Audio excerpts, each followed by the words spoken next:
യോഗേഷ് ഗുപ്തയ്ക്ക് ഇനിയെങ്കിലും നീതി കിട്ടുമോ എന്ന് നമ്മൾ കാത്തിരുന്ന് കാണാം എന്നേ പറയാൻ പറ്റുള്ളൂ. കാരണം ഇപ്പോൾ യോഗേഷ് ഗുപ്ത കേന്ദ്ര ഡെപ്യൂട്ടേഷനിലേക്ക് പോകാനായിട്ട് അദ്ദേഹം നേരത്തെ കേന്ദ്ര ഡെപ്യൂട്ടേഷനിലായിരുന്നു. പിന്നെ തിരികെ വന്നു. 2022 അദ്ദേഹം തിരികെ എത്തുന്നത്. അവിടെ വളരെ വളരെ വളരെ വലിയ സ്ഥാനങ്ങൾ അദ്ദേഹം വഹിച്ചിരുന്ന ആളാണ്. ഇവിടെ വന്ന് പിന്നെ DGP ആയിട്ട് അദ്ദേഹത്തിന് സ്ഥാനക്കയറ്റം കൊടുക്കുകയും ചെയ്തു. പക്ഷേ അതിൽ യഥാർത്ഥത്തിൽ ഭരിക്കുന്ന DGP ആയിട്ട് അദ്ദേഹത്തിന് മാറാൻ പറ്റിയില്ല. കാരണം അതിന് വേറെ ആളെയാണ്, യോഗേഷ് ഗുപ്തയാണ് സീനിയർ. പക്ഷേ യോഗേഷ് ഗുപ്തയ്ക്ക് അത് കൊടുത്തില്ല. അപ്പോൾ ഇനി യോഗേഷ് ഗുപ്തയുടെ കുഴപ്പം എന്താണ് എന്ന് നമ്മൾ ചോദിച്ചു കഴിഞ്ഞാൽ എന്താണെന്നറിയോ?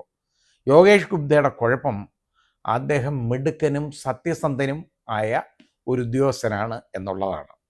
അദ്ദേഹം ഒരു ചാർട്ടേഡ് അക്കൗണ്ടൻ്റാണ്. പിന്നെയാണ് IPS ഒക്കെ കിട്ടി അദ്ദേഹം ഇതിലേക്ക് വരുന്നത്. വന്നു കഴിഞ്ഞപ്പോൾ അദ്ദേഹത്തിന്, ഞാൻ പറഞ്ഞില്ല, ഇങ്ങനൊരു വലിയ പ്രശ്നമുണ്ട്. ഈ സിവിൽ സർവീസിൽ വരുന്ന പല മിടുക്കന്മാരെയും ഒരുപാട് ഈ ഭരണകൂടം പലപ്പോഴും ചവിട്ടി മെതിക്കും. അങ്ങനെ ചവിട്ടി മെതിക്കപ്പെട്ട, അതിന് വിധിക്കപ്പെട്ട ഒരു നല്ല ഉദ്യോഗസ്ഥനാണ് നമ്മുടെ യോഗേഷ് ഗുപ്ത.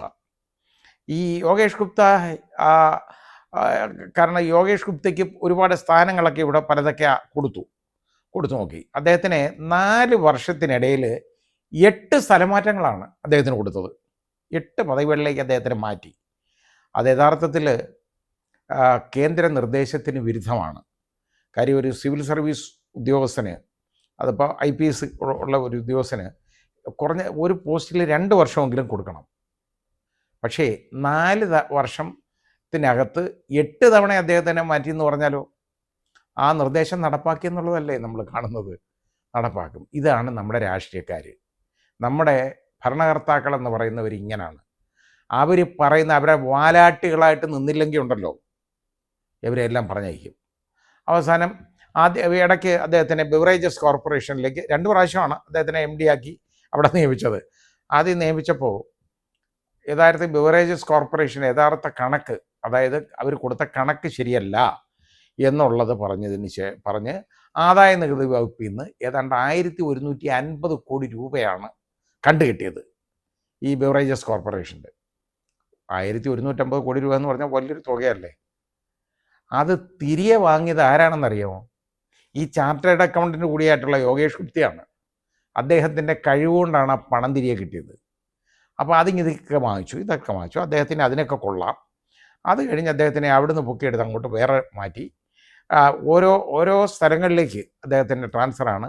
പോലീസ് ട്രെയിനിങ് കോളേജിൽ, പിന്നെ അതേപോലെ ഉള്ള ഓരോ അപ്രധാനമായ പല പോസ്റ്റുകളിലേക്കും അദ്ദേഹത്തിനെ കൊണ്ടുവന്നു.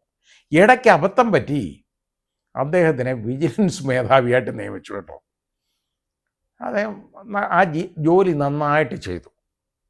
ആ ജോലി ചെയ്ത കൂട്ടത്തിൽ ശ്രീമതി PP ദിവ്യ, നമുക്കറിയാമല്ലോ, നവീൻ ബാബുവിൻ്റെ കേസിൽ മരണത്തിനിടയാക്കിയ ആ കേസിലെ പ്രതിയായിട്ടുള്ള ശ്രീമതി PP ദിവ്യ വളരെ പവർഫുള്ളായിട്ടുള്ള ഒരു വനിതയാണ്.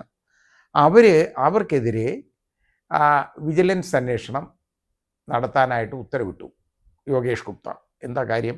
വരവിൽ കവിഞ്ഞ സ്വത്ത് സമ്പാദിച്ചിട്ടുണ്ട്, അവരുടെ അങ്ങനെ അഴിമതി നടത്തി എന്നുള്ള രീതിയിൽ അവർക്കെതിരെ ഒരു അന്വേഷണം ഓർഡർ ചെയ്തു. പിന്നെ മറ്റൊരു മന്ത്രിക്കെതിരെയും ചെയ്തിട്ടുണ്ട് എന്ന് പറയപ്പെടുന്നു. നോക്കി, ഇത് ചെയ്തതോടുകൂടി ഇത് നമ്മുടെ ബഹുമുഖ്യമന്ത്രിയുടെ കണ്ണിലെ കരടായിട്ട് യോഗേഷ് ഗുപ്ത മാറുകയാണ്. പിന്നെ യോഗേഷ് ഗുപ്ത ഓടിച്ചിട്ട് ഉപദ്രവിക്കുക. വിജിലൻസ് സ്ഥാനത്ത് നിന്ന് അങ്ങ് മാറ്റി ഫയർഫോഴ്സിലേക്ക് മാറ്റി. കാരണം തീ അണയ്ക്കാൻ അതാണ് ഇയാൾ നല്ലത് എന്നുള്ള ഒരു കരുതലിലേക്ക് അങ്ങോട്ടൊക്കെ മാറ്റി ഒരുപാട് അദ്ദേഹത്തിന് ശല്യം ചെയ്തു. അപ്പോൾ അദ്ദേഹം മനം മടുത്ത് ഇനി ഇവിടെ വേണ്ട, ഇവിടുന്ന് അങ്ങ് പോയി രക്ഷപ്പെടാം എന്ന് ഇവിടുത്തെ DGP സ്ഥാനം കിട്ടാനൊന്നും മത്സരിക്കാതെ തന്നെ അങ്ങ് പോകാനായിട്ട് തീരുമാനിച്ചു.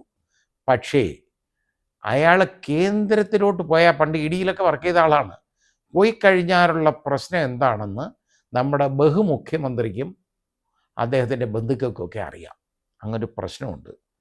ഇയാൾ അവിടെ പോയിരുന്നിട്ട് എന്തൊക്കെ ചെയ്യും എന്നുള്ളതിനെക്കുറിച്ചൊരു ഊഹം പോലും ഇല്ല. ചെറിയ ഊഹമുണ്ട്. കാരണം അയാൾ വെറുതെ വിടത്തില്ല എന്നുള്ളൊരു തോന്നലുണ്ട്. പോരെങ്കിൽ അയാളെ വിട്ടിട്ട് തട്ടിക്കളിച്ചില്ലേ, അതിൻ്റെ വൈരാഗ്യമൊക്കെ കാണും. എന്ന് വിചാരിച്ച് ആയിരിക്കാം. എന്തായാലും ശരി, അയാൾക്ക് അങ്ങോട്ട് പോകാനായിട്ട് വിജിലൻസ് ക്ലിയറൻസ് വേണം, കൊടുക്കാൻ കേന്ദ്രത്തിൽ അയക്കണം. അത് കൊടുക്കുകയില്ല. അവസാനം അയാൾ മുട്ടാത്ത വാതിലുകളില്ല ഇതിന്. പിന്നെ നിവൃത്തിയില്ലാതെ മുഖ്യമന്ത്രിക്ക് വരെ അദ്ദേഹം ഒരു റെപ്രസെൻറ്റേഷൻ കൊടുത്തു. ഇതുപോലെ എനിക്കിത് തരണം, ഞാൻ രക്ഷപ്പെട്ടു പൊക്കോട്ടെ, എനിക്കിവിടെ വേറൊരു പ്രശ്നമില്ല, എനിക്ക് വേണ്ട, ഇവിടുന്ന് എന്നെ അങ്ങ് വിട്ടാൽ മതി. കൊടുക്കത്തില്ല. അയാളെ ഇവിടെ ഇട്ട് ചവിട്ടി കൊല്ലണം, എന്നിട്ട് അയാൾ ഇവിടെ ഇരുന്ന് റിട്ടയർ ചെയ്യണം. അതാണ് ഇവരുടെ ആവശ്യം. അപ്പോൾ അങ്ങനെ വന്നു കഴിഞ്ഞപ്പോൾ അയാൾ അവസാനം ഒരു നിവൃത്തിയില്ലാതെ CAT-യിൽ കേട്ടോ, സെൻട്രൽ അഡ്മിനിസ്ട്രേറ്റീവ് ട്രിബ്യൂണലിനെ സമീപിച്ചു ഇത് കൊടുക്കണമെന്ന് പറഞ്ഞു. അപ്പോൾ ഇന്നലെ സെൻട്രൽ അഡ്മിനിസ്ട്രേറ്റീവ് ട്രിബ്യൂണലിലെ ഓർഡർ ആയിട്ടുണ്ട്. 5 ദിവസത്തിനകം ക്ലിയറൻസ് കൊടുക്കാൻ പറഞ്ഞു. ഇത് കൊടുക്കാൻ പറഞ്ഞ് നല്ല ശക്തമായ ഒരു ഉത്തരവ് CAT-യിൽ നിന്ന് കിട്ടിയിട്ടുണ്ട്. അതുകൊണ്ടാണ് ഞാൻ പറഞ്ഞത്, ചിലപ്പോൾ അദ്ദേഹത്തിന് നീതി കിട്ടിയേക്കാം എന്നേ പറയാൻ ഒക്കുള്ളൂ. കാരണം ഇവർ വീണ്ടും അതിന് മറുമരുന്ന് കണ്ടുപിടിക്കും. അല്ലെങ്കിൽ അയാൾക്കെതിരെ വല്ല കൊലക്കേസിൻ്റെ, അതായത് വധശ്രമത്തിനോ എന്തെങ്കിലും അതുപോലുള്ളതിന് കേസ് കൊടുക്കും. നമുക്കൊന്നും അറിയാൻ ഒക്കത്തില്ല എന്തൊക്കെ ചെയ്യുമെന്നോ കേട്ടോ. അപ്പോൾ ഈ രീതിയിൽ ഇനി അതാ ഞാൻ പറഞ്ഞത്, ചിലപ്പോൾ അദ്ദേഹത്തിന് നീതി കിട്ടിയേക്കാം എന്ന്. നല്ലൊരു ഉദ്യോഗസ്ഥനായിപ്പോയി, അതാണ് കുഴപ്പം. നല്ല ഉദ്യോഗസ്ഥന്മാർക്കൊന്നും ഈ സർവീസൊന്നും പറ്റിയതല്ല. മനസ്സിൽ നന്മയുള്ളവർക്കും സത്യസന്ധരായിട്ടുള്ളവർക്കും അതുപോലെ തന്നെ മിടുക്കർക്കും ഒന്നും പറ്റിയ പോസ്റ്റുകളൊന്നും അല്ല ഇതൊക്കെ ഈ ഞാണിന്മേൽ കളിക്കാൻ അറിയാവുന്നവർക്കും ഇവരുടെയൊക്കെ വാലാട്ടികളായിട്ട് നടക്കാൻ അറിയാവുന്നവർക്കും ഇവരെ കാല് കഴുകി പ്രീണിപ്പിക്കാൻ അറിയാവുന്നവർക്കും ഒക്കെ മാത്രമുള്ള പോസ്റ്റുകളാണിതൊക്കെ. ഏതായാലും ഒരാളങ്ങ് പോയി ഇവിടുന്ന് അങ്ങ് പോയിക്കോളാം, ഞാനിവിടെ ഇല്ല എന്ന് പറഞ്ഞാൽ അയാളെ വിടാതെ അയാളെ ഉപദ്രവിക്കുന്നത്, അതിന് റീസണുണ്ട്, കാര്യമുണ്ട്. എന്താണെന്ന് മുഖ്യമന്ത്രിക്കും അദ്ദേഹത്തിൻ്റെ മകൾക്കും എതിരെയൊക്കെ ഉള്ള നടപടികൾ കുറേ കിടപ്പുണ്ട് അവിടെ. അത് പ്രശ്നമാണ് കേന്ദ്ര ഏജൻസികളുടെ അടുത്ത്. അപ്പോൾ ഇയാൾ ഇവിടുന്ന് പോയി ഇതുപോലുള്ള ഒരു ഏജൻസിയിലായി കഴിഞ്ഞാൽ അയാൾ എന്തൊക്കെ ചെയ്യും എന്ന് ഒരു സംശയം, പേടി, അങ്ങനെ ഭയന്നായിരിക്കാം ഇയാളെ വിടാത്തത്. ഏതായാലും ആ ഭയപ്പാടിന് വലിയ കാര്യമില്ല. ഏതായാലും ഇതുപോലെ അഡ്മിനിസ്ട്രേറ്റീവ് ട്രൈബ്യൂണലിൻ്റെ ഉത്തരവ് വന്നിട്ടുണ്ട്. ഇനി ഇത് കൊടുത്തേ പറ്റുള്ളൂ. അത് കൊടുത്ത് ചിലപ്പോൾ അയാൾക്കത് കൊടുത്തേക്കും, അല്ലെങ്കിൽ ഇനി അതിൻ്റെ അപ്പീൽ പോകുമെന്ന് എനിക്കറിയാൻ വയ്യ. ചിലപ്പോൾ അതും ചെയ്തേക്കും. ഇനി ഈ ഉത്തരവ് തെറ്റാണ് എന്ന് പറഞ്ഞ് ഹൈക്കോടതിയെ സമീപിച്ചേക്കാം. അവിടെ തള്ളിപ്പോയി കഴിഞ്ഞാൽ അവിടുന്ന് വീണ്ടും സുപ്രീം കോടതി പോകാം. അങ്ങനെയൊക്കെ ചിലപ്പോൾ ചെയ്തെന്നിരിക്കും. അതുകൊണ്ട് യോഗേഷ് ഗുപ്തയ്ക്ക് ചിലപ്പോൾ നീതി കിട്ടിയേക്കും എന്ന് മാത്രമേ ഞാൻ പറയുന്നുള്ളൂ.